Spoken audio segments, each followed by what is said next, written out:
देखिए, जीवन में कौन व्यक्ति ये नहीं चाहता कि ईश्वर हमेशा उसके साथ रहें, ईश्वर हमेशा उसका साथ निभाएं। तो आज का ये जो क्रमांक है आप सभी के लिए एक बहुत ही अद्भुत जानकारी होने वाला है, क्योंकि आज हमने इस क्रमांक में शामिल किए हैं 7 ऐसे दिव्य संकेत जो कि यदि आपको जीवन में अनुभव होते हुए दिखें तो समझ जाइएगा कि ईश्वर ने आपको बहुत ही भाग्यवान बनाने की जिम्मेदारी स्वयं अपने हाथों में ले ली है।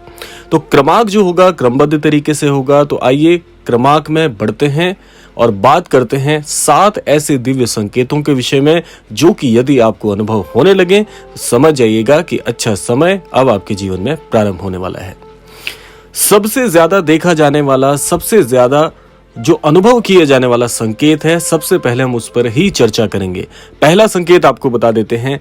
पहले संकेत के अंतर्गत यदि आपके जीवन में आपके द्वारा सोचे जाने वाले प्रत्येक कार्य को यदि पूरी तरह से सफलता मिलती दिख रही है, जितनी मेहनत आपने उस कार्य में की है, आपकी मेहनत के साथ साथ जैसा जैसा आपने सोचा था हूबहू यदि वैसा ही होता हुआ आपको दिख रहा है, तो समझ जाइएगा कि इस कार्य में ईश्वर की मंजूरी के साथ साथ ईश्वर का आशीर्वाद भी छिपा हुआ है। ये बहुत प्रबल संकेत होता है और सबसे ज्यादा देखा जाने वाला संकेत है कि यदि जैसा आपने चाहा वैसा वैसा आपके जीवन में घटित हो रहा है, समझ जाइएगा कि ये पहला प्रबल संकेत है कि ईश्वर का आशीर्वाद आपके ऊपर बना हुआ है। ईश्वर आज आपसे जो है बहुत बहुत प्रसन्न है। तो जिस स्वरूप में आप जीवन यापन कर रहे हैं, ईश्वर आपको इससे भी कहीं ज्यादा आगे लेकर जाना चाहते हैं। ये सबसे पहला संकेत है। आइए बात करते हैं दूसरे सबसे ज्यादा देखा जाने वाले संकेत के विषय में जो कि आपके लिए बहुत महत्वपूर्ण है। दूसरे संकेत के अंतर्गत ईश्वर जो हैं या आपके जो इष्ट हैं जिनसे आप जुड़े हुए हैं, जिनमें आपकी मान्यता भरपूर है, यदि स्वप्न में बार बार आपके इष्ट देवता आपको दिख रहे हैं और स्वप्न में यदि कोई मंत्र, किसी प्रकार के संकेत, किसी प्रकार की विशिष्ट बात आपको बता रहे हैं और ईश्वर आपको प्रसन्न अवस्था में दिख रहे हैं, ये बहुत ही अच्छा संकेत है। जिन लोगों का बहुत ही शीघ्र समय में भाग्योदय होने वाला होता है, सबसे ज्यादा ऐसे लोगों को ये स्वप्न दिखता है, सबसे ज्यादा ये संकेत उन्हें ही अनुभव होता है। जैसे कि बहुत से लोग कहते हैं, उदाहरण स्वरूप में आपको बता दें कि जैसे बहुत से लोग बताते हैं कि स्वप्न में हमें श्री हनुमान जी के दर्शन हुए, जिन्होंने आशीर्वाद स्वरूप की अवस्था बना रखी थी और हमें आशीर्वाद देते हुए स्वप्न में दिखाई दिए, बहुत प्रसन्न मुद्रा में दिखाई दिए। तो ये एक सकारात्मक स्वप्न है और एक सकारात्मक संकेत बन जाता है कि बहुत ही ज्यादा ईश्वर की कृपा आपके जीवन पर बरस रही है और ईश्वर स्वयं चाहते हैं कि आपका भाग्योदय हो और आपके जीवन में आप बहुत ही सशक्त जीवन शैली प्राप्त हो। तो इसीलिए ये संकेत भी बहुत दुर्लभ और बहुत ही अच्छा संकेत माना जाता है। तो यदि ऐसा अनुभव आप कर रहे हो, समझ जाइएगा कि बहुत ही अच्छा समय आने वाला है आपके निकट भविष्य में। बात कर लेते हैं स्वप्न की श्रृंखला के अंतर्गत ही तीसरा संकेत भी स्वप्न पर ही आधारित है। स्वप्न में यदि आपको आपके पितृ देवता दर्शन देते हैं, दोबारा मैं आपको बता दूं, स्वप्न में यदि आपके पितृ देवता आपको दिखते हैं जो कि बहुत प्रसन्न मुद्रा में हैं, आप बहुत ही अच्छी आभा, स्वच्छ सफेद रंग की आभा उनके इर्द गिर्द देख पा रहे हैं, प्रसन्न मुद्रा में आपको दिख रहे हैं, साथ साथ आशीर्वाद देते हुए दिख रहे हैं या कोई विशिष्ट बात आपको बताते हुए दिख रहे हैं, समझ जाइएगा कि बहुत बहुत अच्छा समय आपके जीवन में अब जुड़ने वाला है। क्योंकि पितृ देवताओं के दर्शन होना भी ईश्वर के दर्शन के समान माना गया है, इसीलिए इसको हमने तीसरे संकेत में शामिल किया है।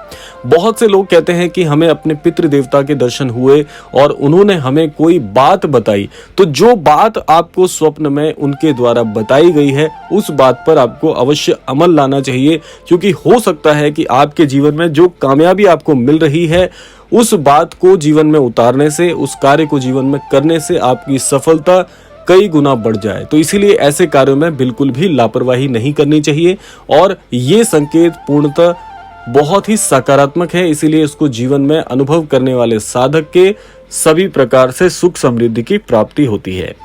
आइए बात कर लेते हैं चौथे संकेत के विषय में। चौथा संकेत भी बहुत ही अद्भुत है। चौथा संकेत है समय पर आधारित है।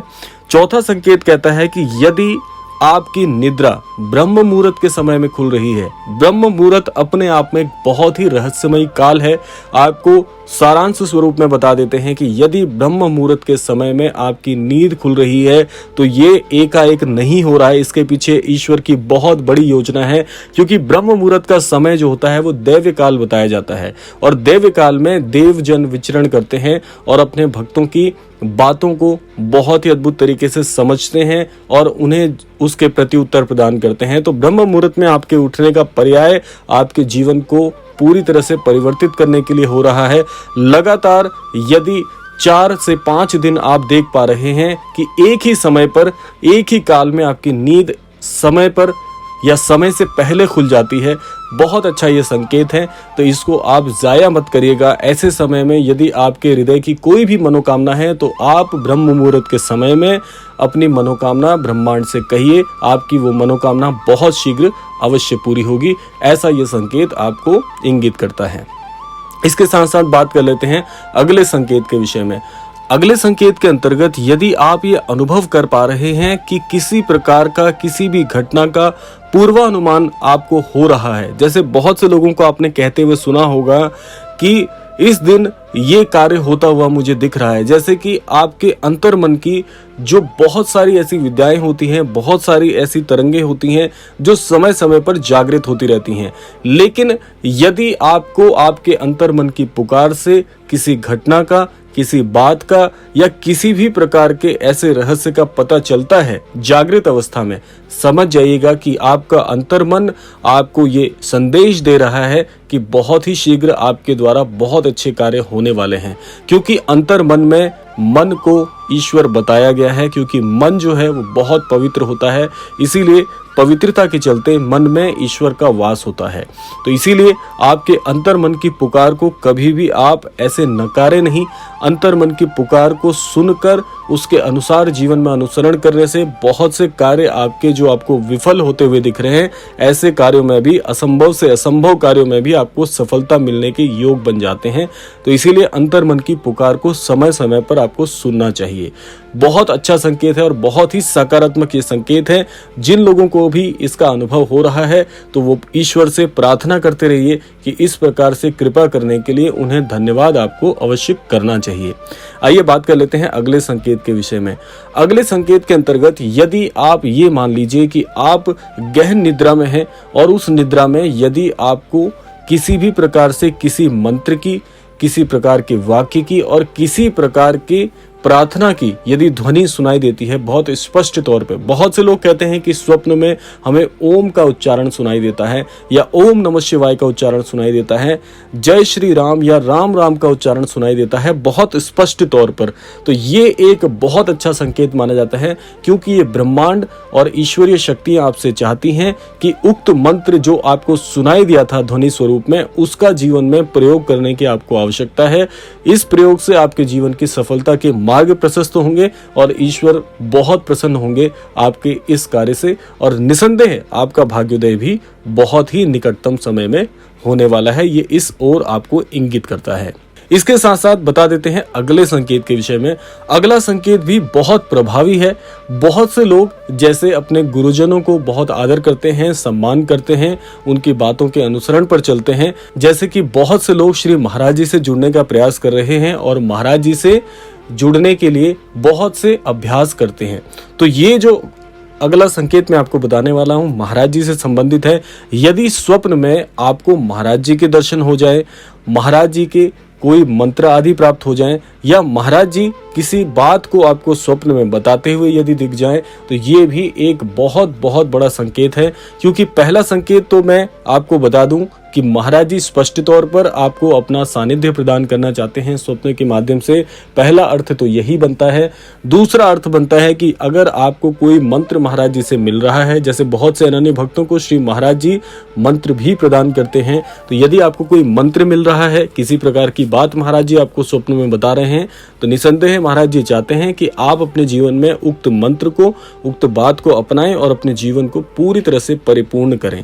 तो ये बहुत ही अच्छा संकेत है। अगर ऐसा अनुभव आपको स्वप्न में हो रहा है तो इस स्वप्न को बहुत ही सकारात्मक दृष्टि से आपको देखना चाहिए। तो ये थे आज के क्रमांक के वो कुछ महत्वपूर्ण संकेत जो कि यदि जीवन में आपको अनुभव हो रहे हैं तो इनको आप बिल्कुल भी हल्के में मत लीजिएगा, क्योंकि ये आपका जीवन परिवर्तित करने में पूरी तरह से सक्षम है। आशा करते हैं क्रमांक आप सभी को अवश्य ही पसंद आया होगा। इसी कामना के साथ विदा लेने का समय भी आ गया है।